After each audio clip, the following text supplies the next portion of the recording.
exciting topic today, Content Strategy 101. I'm Danielle Hendricks. I am the account executive at Pixo. I'm excited to help facilitate today. If you haven't already heard about Pixo, which I believe many of you have, just to quickly say, we are a software consultancy in Champaign-Urbana and create custom websites, software, and applications that address unique challenges. I am going to have our team go ahead and introduce themselves today so you know who else is in Pixo is in the room. I'm going to start with Jenna. Hi, I'm Jenna. I work at Pixo. I work with Danielle and Lindsey. I'm the account coordinator here, so I will be handling the details today. I'll be putting some helpful things into the chat for you throughout the presentation today, and I'll also be handling the recording of today's presentation and sending that out afterwards as a helpful tool for you to check later. And there'll be a few more resources there in your email, so you'll hear from me again today. If you have questions throughout the presentation today, you are welcome to share them in the chat as well, and I'll be sure to grab them and make sure that Lindsey sees them and addresses them by the end of the presentation today. So yeah, Lindsey, take it away. Hello, thank you, Jenna and Danielle. My name is Lindsey Markel. I'm a senior content strategist at Pixo. I've been at Pixo about 7 years, I've been at Pixo 7 years in April. It's coming up. And I am not going to go into what content strategy is because we're literally about to go into Content Strategy 101. So I'm going to take it away if that's all right with Danielle and Jenna. Any concerns about that? Wonderful. Right. Just wanted to say, I was going to put it in the chat, but my cat Luna is also joining today. So I wanted to make sure she got a proper introduction. I'm jealous. I was going to shout out Luna because I'm really jealous. For the people who don't work at Pixo in the room, I have a cat who I feed and take care of and love, and he never shows up on the Zoom. And frankly, it's not fair because that's what you should get when you take care of a cat. All right, you can see a slide hopefully that says Content Strategy 101. If you can't, please holler. We're going to dive in. Hello, everyone. Thank you so much for coming today on this somewhat snowy Thursday morning. And for the record, my SNL sketch that I chose today for my background was the one of Kristen Wiig, where she's like, "You're making me sing. Oh, you're making me sing," but she really wants to sing because I really want to sing. And this is my version of singing. Thank you for joining us. If you were at the January Content Strategy webinar, you will have learned about 8 content strategy myths that we just want you to stop worrying about so much, things we hear from clients all the time that we're like, no, don't worry so much about 8 certain myths. Instead, we really want you to focus on what matters. Content strategy is so much about priority. You have a limited amount of energy, time, money, and so we want you to use it wisely. That's what today is about. So we want you to focus on what matters. The number one thing to do when thinking about content strategy and just being more efficient with creating content. And when I say content, I just should say up front, I guess, I mean anything on your website or your digital product, text, images, video, whatever it takes to convey your message. So to give your visitors the information they need, you need to know who your visitors are. The number one message that probably comes out of anything I say about content strategy, and especially the first webinar or the webinar we did last month, is your content is not for you. You need to be customizing your content for your audience. But whom is it for? You need to know this. And if you know only one thing about what you're building, it needs to be this, because a site for everyone is a site for no one. Just a reminder. So to figure this out, who are your audiences? If you're not sure if it's good for you to do a refresh on who your audiences are, this is how to do it. Brainstorm every possible group who might need your site and think in really big categories. I'm going to show you an example here. This is harder. I'm just going to say up front, this is harder than I'm making it look in a few slides. This is all probably harder than we're making it look in a few slides, giving a lot of information. But it's good to get a group of relevant stakeholders together and think about people who interact with whoever your customers are or whoever you're trying to reach with your site. People who update your site now, if you have one, if there's a team, people who do communications or marketing work, or if you do that yourself. Think about who you're really trying to reach with that message.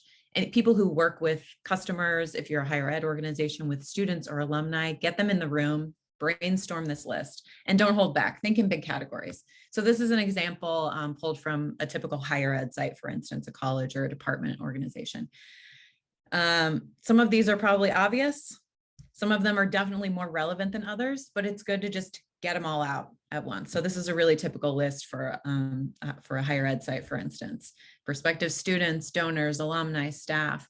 Think about, who are we trying to reach? Who do we think is coming to our site now? Who would we really like to come to our site? Who we think is not? And this is a reflection of who your organization is trying to reach, right?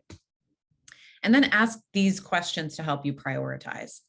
Number one, this one to me is sort of everything. What groups depend on the website specifically to get information and interact with you? This is, to me, the easiest way to pare down, I don't know, separate the wheat from the chaff or whatever, etc. Sure, maybe a lot of people are coming to your website. That's great, good for you.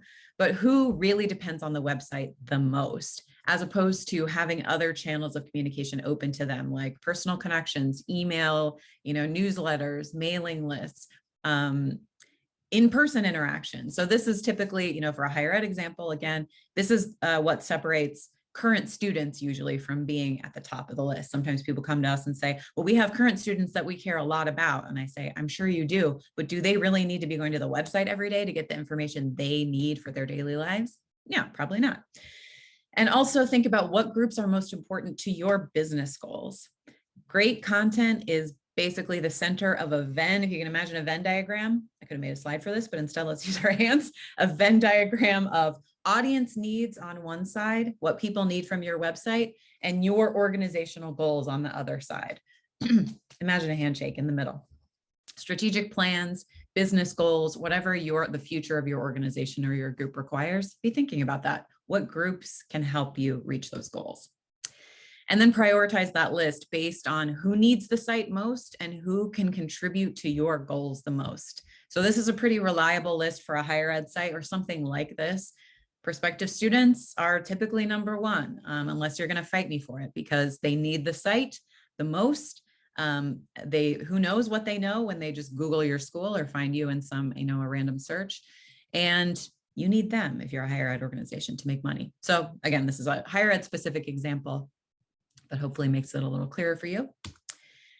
And then we're not done. So for each group, really all we're doing is putting yourself in their shoes. Brainstorm questions that group would have that they would come to your site to answer, you imagine, or So educated guesses here. What kinds of questions do they ask over email, in visits, on phone calls, when you interact with these groups IRL, as we say in real life?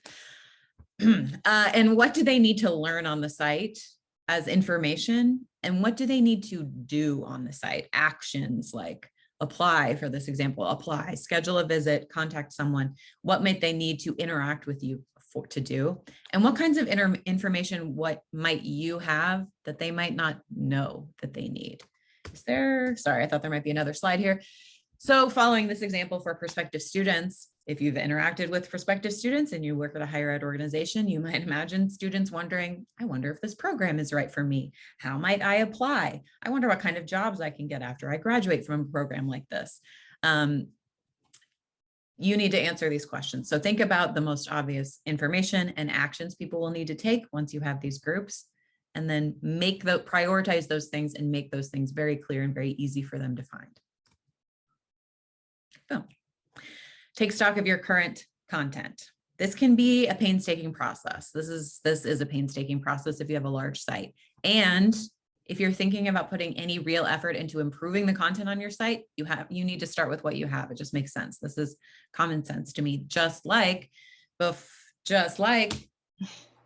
before you make a grocery list, you would probably open your refrigerator and see what's still fresh. What do we need to be eating soon because it's starting to look a little bit fuzzy? What should we just throw away if you're me?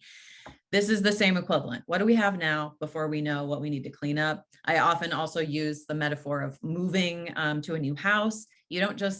I hope you don't just throw all of the things you have as is in huge boxes and say, yep, okay, move it all over. It doesn't make sense. You need to throw out the things you don't want to move, repair the things that need to be repaired, and buy the things you need to buy.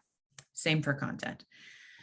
So Dun, I am dun, going dun, to dun. interrupt just real quick, Please Lindsay, interrupt. because Lindsay and I did talk about this and everything she's sharing today. You know, this is a big piece of it. Obviously, there's more to come.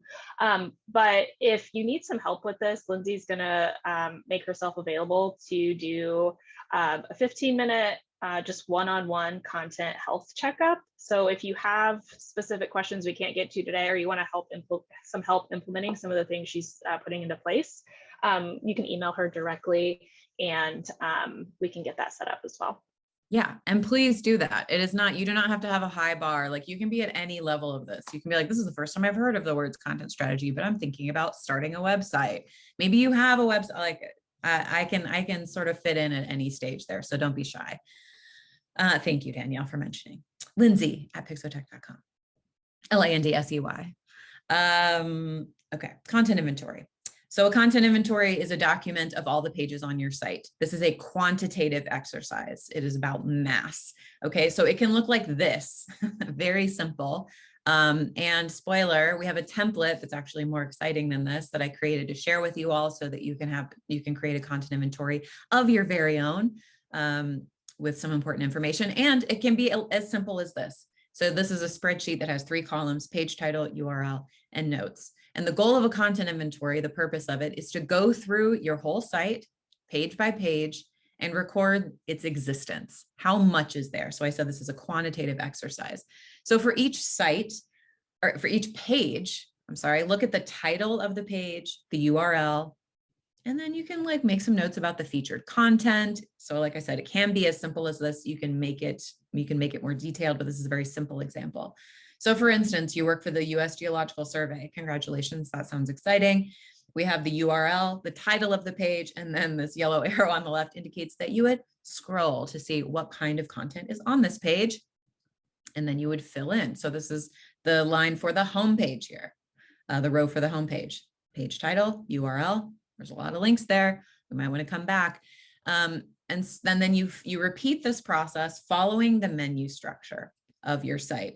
So we have, for instance, sections here. It looks like we're in a science section, and then there are subsections. You can see from the bold, Science Explorer looks like a section. So let's go through all the pages in Science Explorer first, just make some notes, then move on to mission areas. Wow, your work sounds thrilling. Just repeating this process. I mentioned that you can add, this is the most simple example, the most straightforward. You can add a column to document what section each page lives in, or you can add that to the notes column. This kind of thing can be really helpful to see where a ton of content lives and just sort of check in on it. Like, wow, the X section here is much bigger than the other sections. Did we intend for that to happen? Because I'm here to tell you that websites grow indiscriminately over time without a strong strategy and without content maintenance. And almost no one has a strong strategy in content maintenance. Honestly, it happens to us all. No shame. So this is a great way to tell which areas of your site have become a little bloated, and just make sure you have a sense of what is there. So what you're really doing when you're doing a content inventory is you're skimming these pages. This is not an agonizing, thorough review unless you're into that, in which case, go wild. You're skimming each page. You're documenting how much content you have on your site. I'll say it again, it's quantitative. And you can capture ideas for potential later changes. If there's any low-hanging fruit, that's kind of a rude phrase because it makes me feel bad for the fruit. It didn't choose where it was born on the branch. But if you have some low-hanging fruit of things to change, outdated content, etc., you can make some notes of that. The goal is to see how much mass you have on your website. Yeah, case in point, and how it is organized. Does this make sense? Step 2, audit that content. Review the quality of the content. So a content audit is just an extension of the inventory, and this is a qualitative review. And all you need to do, just add some new columns to your spreadsheet. So with clients at Pixo, I like to use a ROT audit, disgusting name, great functionality, to standardize what you're looking for when we say quality, because that can be interpreted a million different ways. So ROT audit stands for redundant, outdated, trivial. So at this point, if you finished a content inventory, you have, rows, a row for each page on your site or each important file on your site. And then you can add columns to mark, okay, and what's the quality of this? Again, this is a flyover review. Redundant, outdated, and trivial. So what do each of these mean for web content? Redundant can mean we have talked about this elsewhere on the site already. Can we consolidate this topic? You know, we're replicating content in multiple places, and this is redundant. We can consolidate this in the future. Outdated. Is there timely content on our site that needs to be fully rewritten, that needs to be updated, that needs to be deleted? Hold on. Oh, no, that's right. To be relevant for our site visitors. Oh, I thought my slide was messed up, but it isn't. So pages with a lot of dates, deadlines that call out specific people. This is all like high risk, sort of red flaggy for content that will fall out of date very quickly or can fall out of date very quickly. The more specific information there is about people and dates, because people leave, time passes in a linear fashion, in case you haven't noticed. So that is a really high risk to be outdated content. And trivial, who is this for? This is my favorite. Looking at something on a website and going, why, for whom, and who is looking at this? This is content that maybe once was relevant and now it does not speak to any audience goals that we've identified, any business goals that we've identified. This is sort of how the bloat happens. I think this is trivial content. Someone once upon a time said, this is really important, put it on our website. We did it. Now, who knows? So this is trivial, it meets no goals. And based on that route review, so you're just going through, again, to review the rows in your content inventory, a quick look at each of them to evaluate for yourself. Is this redundant, outdated, or trivial? It could also be good to go. Sweet. I mean, that's totally possible. It happens. We love it. It can be good to go, meaning it speaks to audience and organizational goals. The topic is not spread out over a bunch of pages for no reason. It's up to date. It sounds like us. Awesome. Good to go. It might need some changes or consolidation to be, the opposite of rot. And the best, bye-bye, we can delete this, we can archive this. Do not be afraid to do this. A website is not a scrapbook. A website is not a treasure chest most of the time, unless you build a website to be specifically that, in which case, again, I tip my hat to you. But for most websites, informational websites, don't be afraid to delete or archive. So this is what an audit, 3 rows of an audit could potentially look like. So some notes about, yeah, this is actually outdated. We need to change some dates at the bottom. So just make some overall notes about ROT, could be good to go. And what are some overall notes that you want to put to yourself in the future to update this content or make it better for the future. Do not think you'll remember later what you need to do. You won't. I would not point my finger at you if it was not true. And I know from experience. So make notes while you're doing this. It's worth it. Don't freak out. This can be really overwhelming. I know it's not that exciting looking. It's like a spreadsheet. It's not like a spreadsheet. It is a spreadsheet. And I know that you don't have time for this. We work with clients all the time who don't have time for this. It can be done, I promise you. It's super scalable. Some ways to scale this are to start with a high priority section. So if you've been thinking about who your audiences are, this should sort of lead naturally into what content is the most important for this audience. I like to talk about this weird, stressful, hypothetical situation with clients where I say, if we had to launch this website tomorrow, what would we stay up all night making sure that we, had ready to launch? It wouldn't be the dean's letter in the about section. Okay, no shade to deans, but like we would be for a higher ed example, which is the easiest example, admissions information, program information. That's the highest priority section. Okay, start with high priority sections. Delegate if possible. If you know people in your organization, if it's not just you, which it might just be you, tip my hat. If you know people in your organization who are also motivated to improve the website, work on this, can you unionize a little bit? Not capital U unless you want to. Form a team of subject matter experts who care about this. Delegate sections. You can meet regularly, set deadlines, do it like a book club. It's cool. There is absolutely no reason to eat the entire elephant at once. You can start small. We're going to talk about writing for the web a little bit. Writing for the web is different than writing for any other format. And I'd like to tell you why. Here's why. This is a quote from a book called Content Design by Sarah Richards. It's right over there on my bookshelf. It's a slim volume. I recommend it if you're interested in this topic at all. Sarah Richards is incredible. oh, she got married and changed her name, but I'm sure you can still find this content design book. And this is a quote: "If you respect your readers, you will make the content work for them." This is a great way of saying the content is not for you. Recognize that and form your content decisions accordingly. It shows respect to your site visitors. It shows, it immediately gives a feeling of, yes, we have our stuff together at our organization. Yes, we are here for you. If someone comes to the website and sees that, they can understand what's being presented to them. On the web, we write for readability. We write differently for the web because people read differently on the web. Meaning people don't read. People have to say people don't read on the web, and they kind of don't, to be honest, but that's fine. People scan on the web. So Nielsen-Norman Group, there's some subtleties to this, but I'm giving you the overall look. Nielsen-Norman Group has done a ton of studies on eye tracking, how people read websites over the years. And what they found is that people don't read websites the way that we would read a novel or, any other type of reading. We scan websites before we dive in. So this is our brains using our energy efficiently. Thank you, brain. On the left and the right here on the slide, you can see heat maps. There are spots of warmer colors, orange and red. And so that's where people's eyes lingered as they were looking at these websites. And in the middle, the numbered dots are eye tracking results of site visitors as well. So 1, 2, please don't try to count. Like I can't even find number 1. It's kind of stressing me out, but this is where people's eyes went when they looked at the website in the middle. So you see a lot of warmth and a lot of dots starting on the left side of the page. And this is people scanning, going scanning for relevant information to them. People come to your site with a purpose. This is them trying to find, again, this is also our subconscious, right? We don't realize we're doing this. We all do it. They're trying to find where their purpose, their question meets your content. Tigers in crisis. I need to know, how am I going to save the tigers? I want to help. So whatever, I'm scanning, again, subconsciously, this page on the left for some sort of what can be done. What's the hope? What's the future?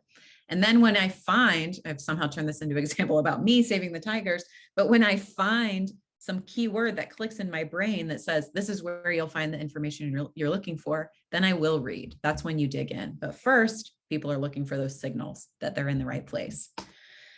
Online, people only read about 20 to 28% of what's on any given page. They do not scrutinize every word. They do not read it like a novel, as I mentioned. They're scanning for key words like clues, and then they follow the scent of that information to what they need, the decision they're trying to make. We are writing for unpredictable screen sizes on the web. This is another reason why it's different. One size does not fit all. The fold is not a thing. We learned this in the content strategy myths, because the newspaper now comes in all sorts of shapes and sizes. You might be watching this Zoom on a browser built into your refrigerator. I use that example all the time, and I just remembered I had a dream about having a browser in my refrigerator the other night, but it's real. So when we look at a website on our specific laptop or our specific tablet, phone, watch, refrigerator, we think that's how everyone sees this site. It's not true. We're also writing for unpredictable circumstances. Accessible content is useful content. Useful content is accessible content. There is no one without the other. And I love this. Oh, I thought it wasn't going to load. I love this graphic from Microsoft Design Toolkit because it just shows to me, hopefully we're all past thinking of accessibility as a nice to have thing, or people who use assistive technology as a niche audience or, an edge case audience. Accessibility needs can be permanent or temporary, which is what this graphic to me shows. Accessibility is for everyone. So we're writing for accessibility on the web, and we're writing for great SEO, search engine optimization. SEO is not my, specialty. I'm a content gal. Okay. But I can talk about how SEO or how content affects SEO, and it does. And Google, we all want to be number 1 in the Google results. Well, at a base level, Google is trying to scan content just like a human is scanning it. Kind of creepy, true. We won't get into that, but Google's trying to replicate how you look at a website. So if you're making good websites for humans, you might be making good websites for Google too. Google scanning. So tips for writing that readable content. Danielle and Jenna, please just break in if I'm like going long or you have a question or anything like that. I'm just going to keep going.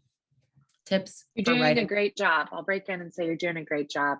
Thanks so much, Jenna. Yeah, I appreciate that. And this is the part where I break in. I'm like, writing is hard. This is the part, right? This is the section. Writing is hard. Yep. We all feel it, right? Writing is hard. Writing is, so here's the thing. It's like, it is hard, right? It's mostly intimidating, I think. So the great thing, like why I really like doing writing for the web workshops is it's really pretty straightforward. If you have any editing skills or you have ever been asked to like slash a paragraph, this is really all it is. That's the secret. So, oh man. So, to improve your content's readability, this is really, these are the tenets that I've pulled together for you. Be brief, be clear, and use visual structure on the page. This is sort of a get in, get out situation because we've looked at how people are in, are taking in that web content. 20 to 28% they're reading on page. So to be brief, cut it. Write no more than 50% of the text you would have used in a hard copy. If this terrifies you, I'm sorry. If this thrills you, congratulations. It thrills me to the core. Cut it down to the essential message. Do not yammer on and on, and then let it breathe. Keep paragraph. You can have a lot of content on a page. You can have, I'm doing this. This is how strongly I feel. Cut the non-essential parts and don't be afraid of long pages. People will scroll. People will keep scanning if they're feeling that scent of information that they're looking for. So I don't mean to say keep your pages really short. You can have a lot of text on a page if it's essential, it's actually relevant to people. And it really helps if you keep those paragraphs short, about 1 to 5 sentences, rule of thummy, and put white space between those paragraphs because it makes it easier for literally our brains to just be able to parse as we're scrolling through a website. Dang. Well, be clear. Structure your message. As people are scanning, the clearer the better, right? Structure your message. Use keywords well in the first sentences of those paragraphs. You can also use this, use headings for this really effectively. Jumping to the last bullet point on this slide. And this is simply saying that putting the words that are most relevant give people that sense of information. So if I hate to return to this, but if I'm looking at that tiger website and I'm like, how can I help the tigers? And I scroll, thinking in my head, how can I help them? And I see a headline or a header that says, how can I help? Ding, ding, ding. Okay, so using keywords well to let people know what the topic is that's being discussed on the page, using headings to do the same thing if you have that option, and testing the readability. Ooh, I just remembered what's next. One of my favorite tools. I'm excited. Grade 8 is the average reading level in the US.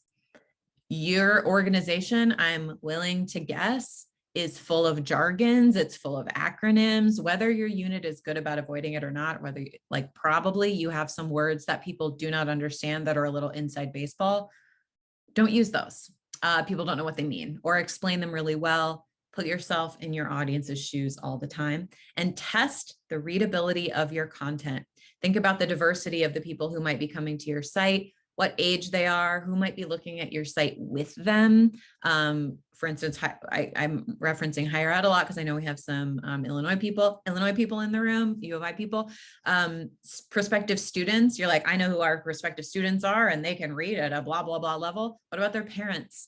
What about the people who are helping them make financial decisions? We don't know people's literacy levels. We don't know if they speak English as a first language, et cetera, et cetera. Test your readability and make it as low as you can, frankly. It's not dumbing down, it's opening up.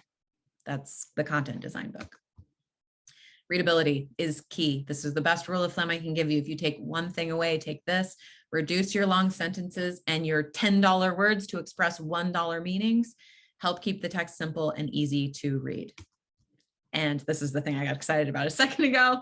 HemingwayApp.com is something what will I do if it goes away? I don't know.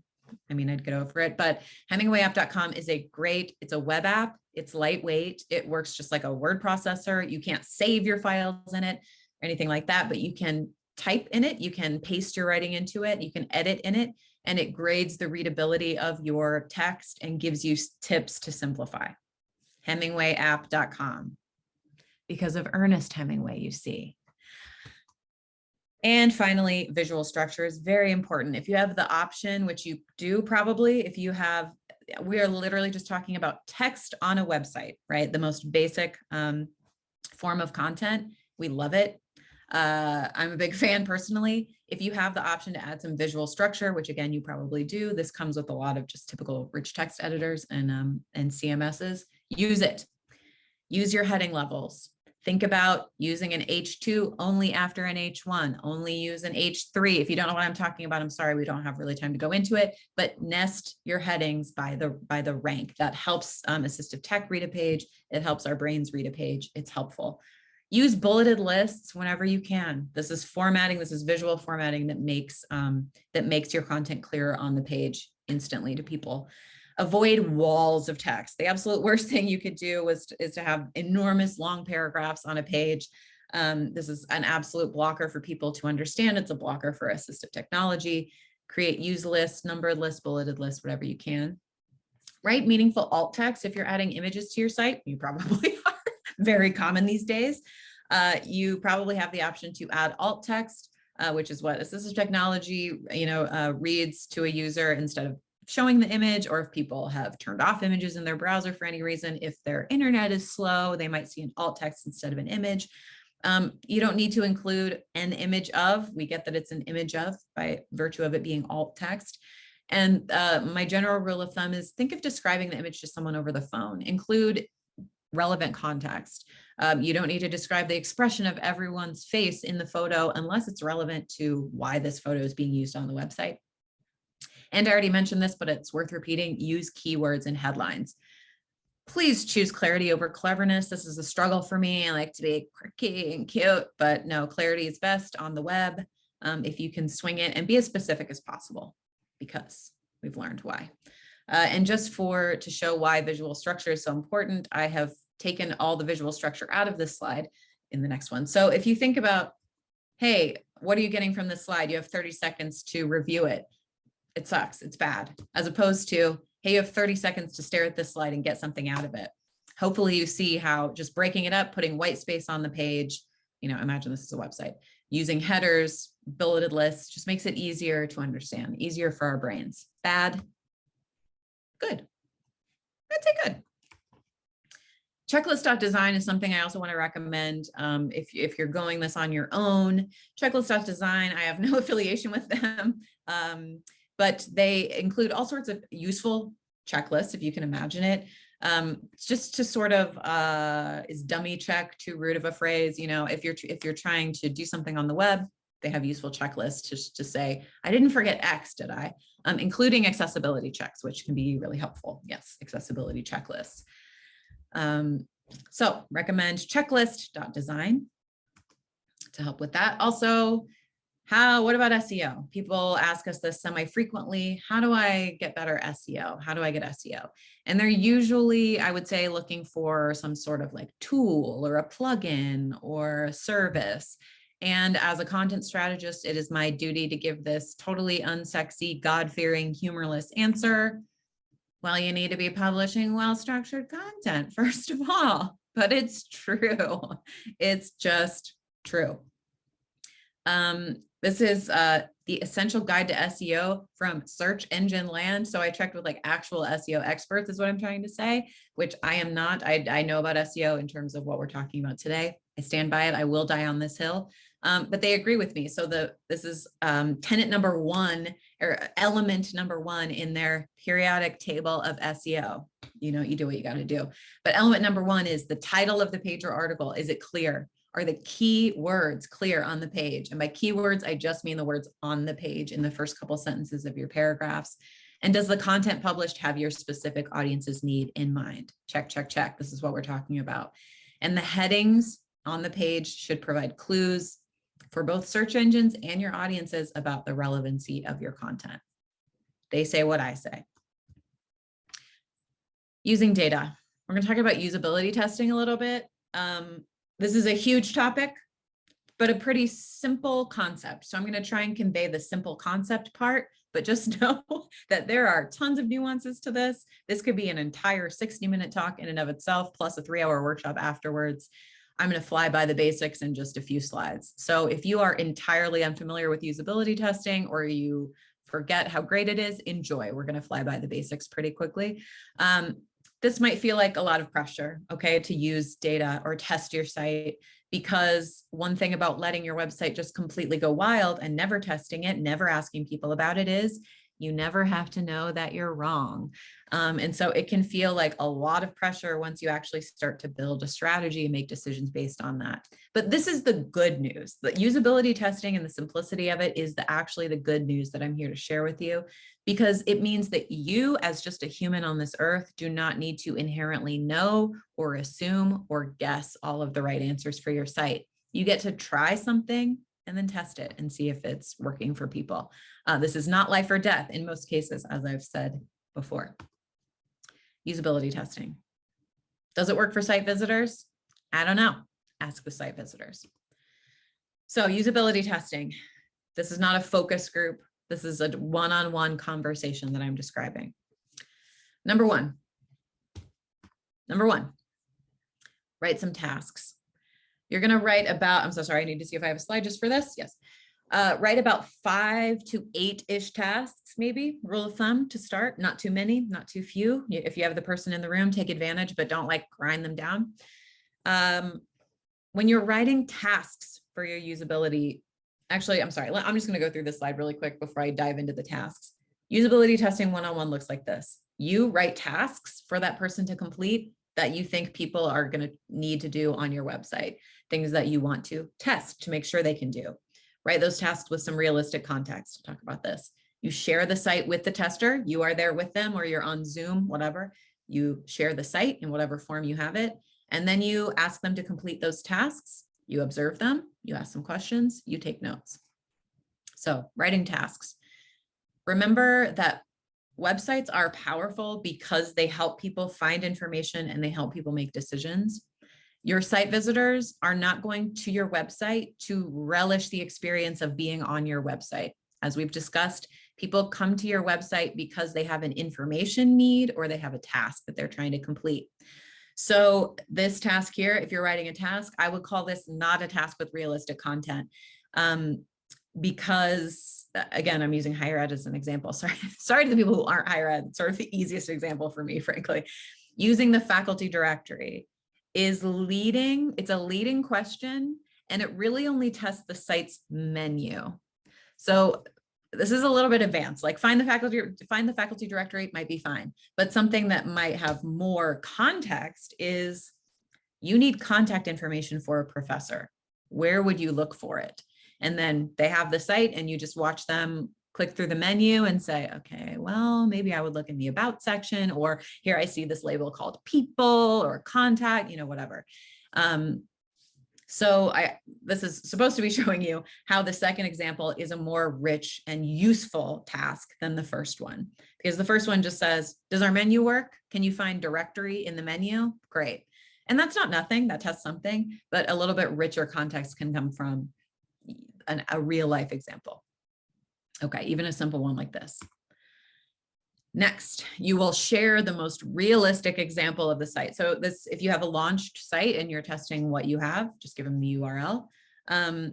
If you are designing a new site, if you have a wireframe, if you're working with a designer right now, we've done it with paper prototypes at Pixo before, literally sketches on a page. That's all cool, baby. It's not a problem. Lo-fi, hi-fi, just use the most realistic content you have at the time. And let the tester navigate. Do not lead them. Do not say you're going to usability test your website and then lean in, to the person who's trying to navigate it and go, I don't know, that people tab looks pretty compelling. No, let them navigate. And observe and take notes. This is the test. Test is like a bad name. This is like an activity. It's a human observation. Ask the person to think out loud. This is the whole thing. This is how you find out what they're thinking. So ask them, people want to give the right answer, basically. And so something that I hope I had, yes, the last bullet is maybe the most important bullet. It is so important to make sure this person knows that you are not testing them. People want to give the right answer. People want to do the right thing. People sweat during usability tests. Okay. They can feel a lot of pressure. It is your role as the facilitator to assure them that they are not being graded. And if they cannot find something, do something, whatever on your website, that is the fault of the website. It's not the fault of them. Life is hard enough, Ask clarifying questions to get people to think out loud as they're navigating your website or looking through your content. Just ask them, what are you thinking right now? Are you looking for a particular word or phrase? What is confusing to you right now? And do not lead them. So after you've observed and you have some observations from hopefully a few people, usability testers, enough to maybe see some trends, even like, 3 usability tests can be good if you see consistent results. Consolidating those observations using these metrics. Number one, how does this frustration point, something that didn't quite work or that people seemed to be confused or frustrated by, how much does it impact their experience? And what effort will it take for us to solve this? We have a matrix for this. Wow, I did not think to gather this resource before, but I'm pretty sure we might have this template. I shouldn't even say this. We might have this template available. If we don't, I'm sorry. If we don't, look, you can replicate it. It's just 4 squares. It's just 4 squares. Okay. Just make your own. But this is how you can prioritize making changes based on usability testing. This came from our colleague, Ali Ofisher, came up with this matrix. I don't know if she invented it, but it's great. And she's made it usable for Pixo, where if a problem on your website or your product impacts users in a really negative way, they can't find information or a task that is really important to them, that's high impact. That's bad, baby. That's we're gonna worry about that. And then ask yourself, okay, and what kind of effort does it take for us to fix this? If this is just a matter of trying a different label on a menu to make it clearer for people, changing some content, adding some more of this or taking away a little bit of that, that's pretty low effort. If it's the way that this site is developed is putting a huge, blocker in people's way, that's a little more effort. So rank the things that you found, the frustration points you found using those kinds of metrics. Prioritize the things that are high impact to users, low effort to you, or medium effort to you first. Maybe this is obvious, but things that are lower impact to users, but that are low effort for you to fix, I would say prioritize those second. And things that are lower impact to users and high effort for you, don't do it. Skip it.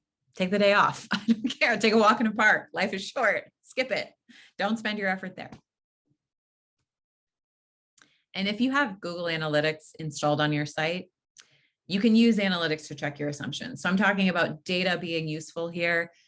Google Analytics can help you in some ways. It can be very misleading in others. Data is dumb in and of itself. Data does not know what it is. You have to know how to interpret data for it to be useful. Google Analytics shows you a lot of what. It doesn't necessarily show you why. And you can, if you have those metrics available, see where visitors spend their time. You don't know why, but maybe it can fill in some gaps for you.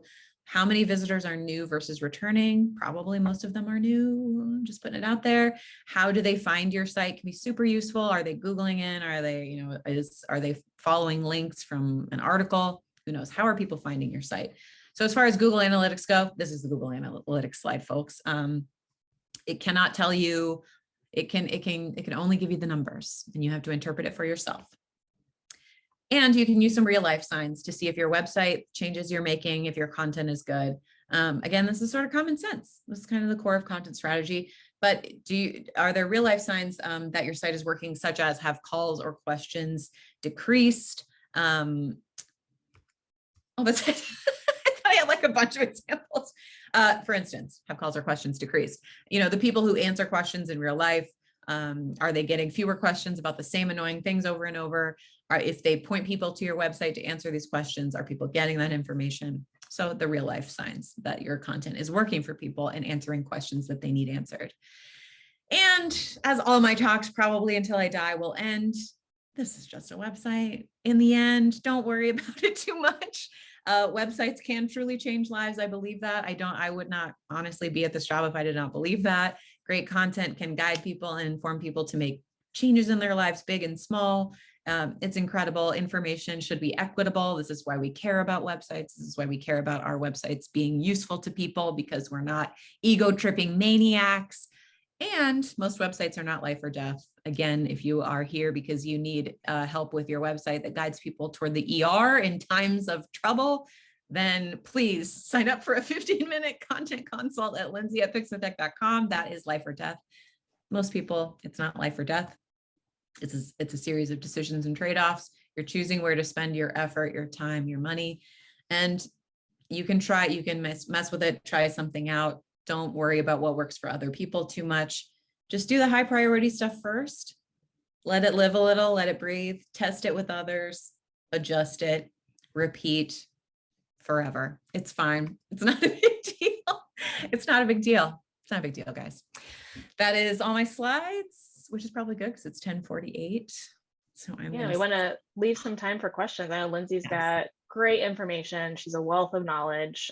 This is a lot of information in a short amount of time, which is, again, why we said we wanted to offer, you can email her directly to get a 15-minute one-on-one content health checkup on your site. But we're happy to answer questions. I don't know if anything actually came through on the chat. Jenna, did you see anything come through specifically? I haven't seen anything come through in the chat, but if folks wanted to ask questions, they're also welcome to unmute themselves and talk. Yeah. I can keep talking too, so. What does ROT stand for again? Just merely a pause. Ooh, I was like, I could also go back. How about I actually not just scroll back. ROT, the ROT audit. It stands for, hold on. I know what it stands for. Look at all these slides. Honestly, it's a lot of slides, folks. It's not a little, it's a lot. ROT stands redundant. For. I remember the R, right? Redundant, outdated, and trivial. Mirror change there. Here we go. Redundant, outdated, and trivial. And I'll just, you're making me saying I can go through these quickly again. ROT, it's terrible. I feel like, I don't know. I want to come up with a better name. ROT audit.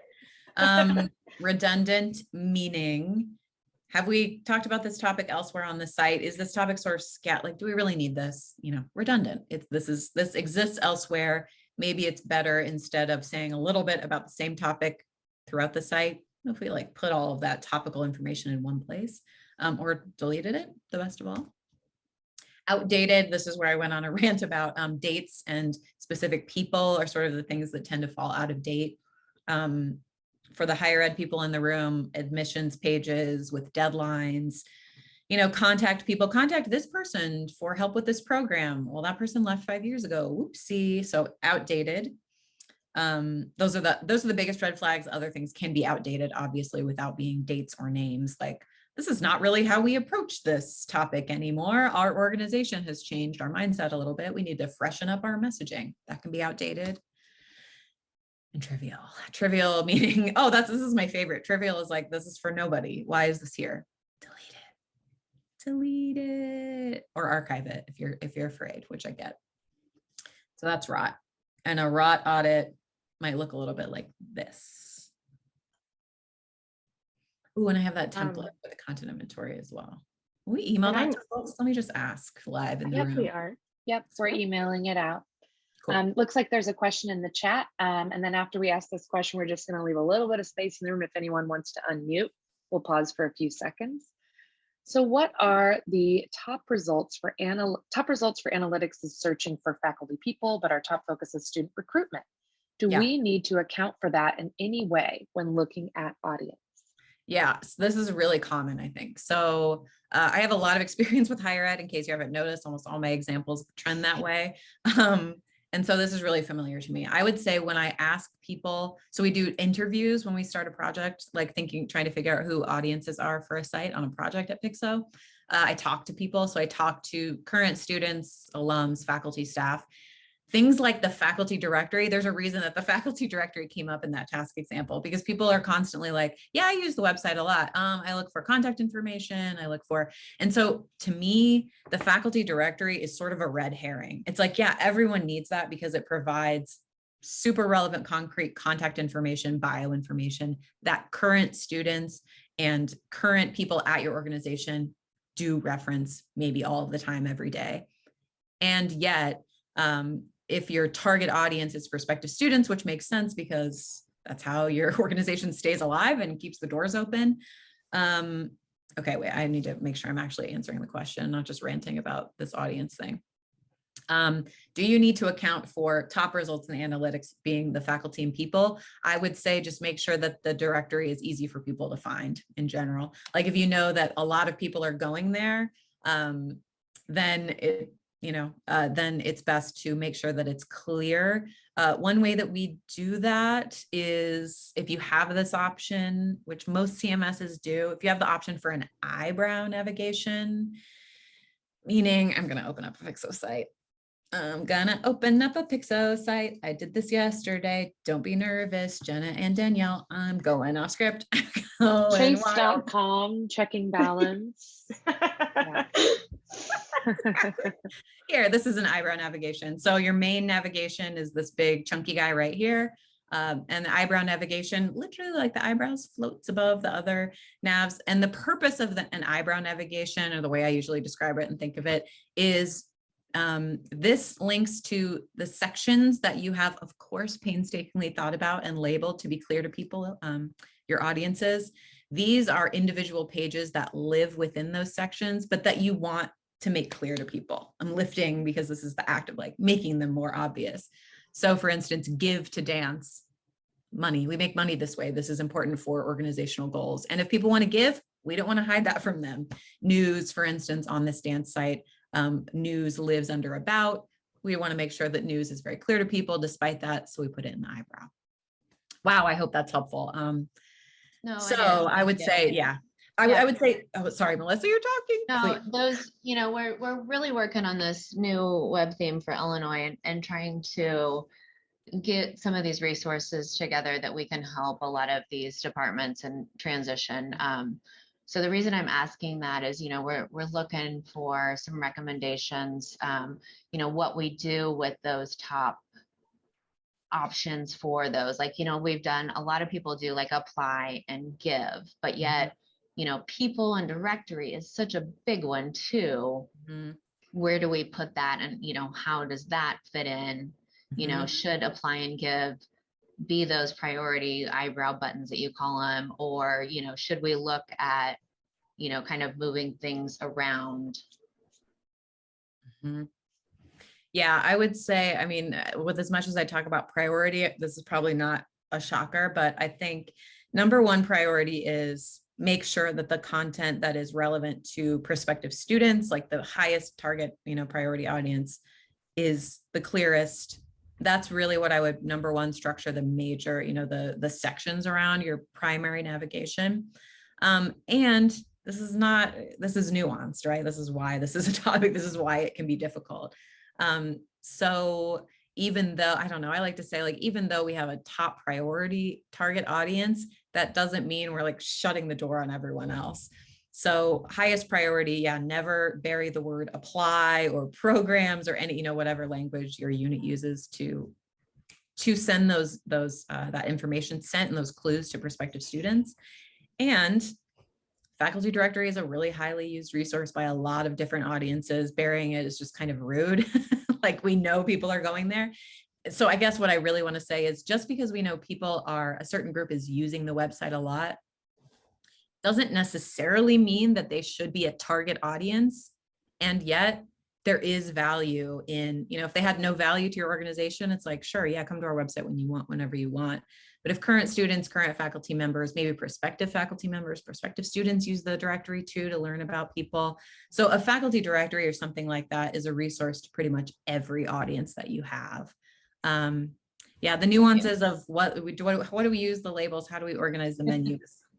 It's a big one for sure, but I hope that's helpful. Yes, thank you. Yeah, even just to say it is hard. It's really hard. It's nuanced. Does anyone else have a question? We'll take a few seconds here to pause and allow you to find the unmute button. Find it. I love it. I really did just accidentally open my like hours, my billing page for Pixo. And I was like, am I still sharing my bank statements? Well, if something pops into your head after we leave today, you are more than welcome to reach out. We've shared Lindsey's email in the chat a few times, and I'll be sending an email to everyone with the recording, and you're more than welcome to reply and ask away. Yeah, we're excited that everybody could join us and stick through this presentation to the end. It's wonderful to see your faces, even though it's on a screen and it's mainly people's names, but that's okay. We like seeing all of you. Yeah, thank you for coming. I know this is a little Sonic the Hedgehog-y, I want to say. I know that I like speed through a lot of stuff, but hopefully it's helpful. So yes, reach out. If you do want to schedule some time with Lindsey, the email and information will be in the follow-up from Jenna. And we hope that we'll be able to see you again on future webinars, and we'll keep you posted on those topics. Teasers coming soon. I think we got some good ones coming in the hopper. So definitely. Thank you all for joining, and have a great rest of your Thursday. Yeah, thank you, everyone.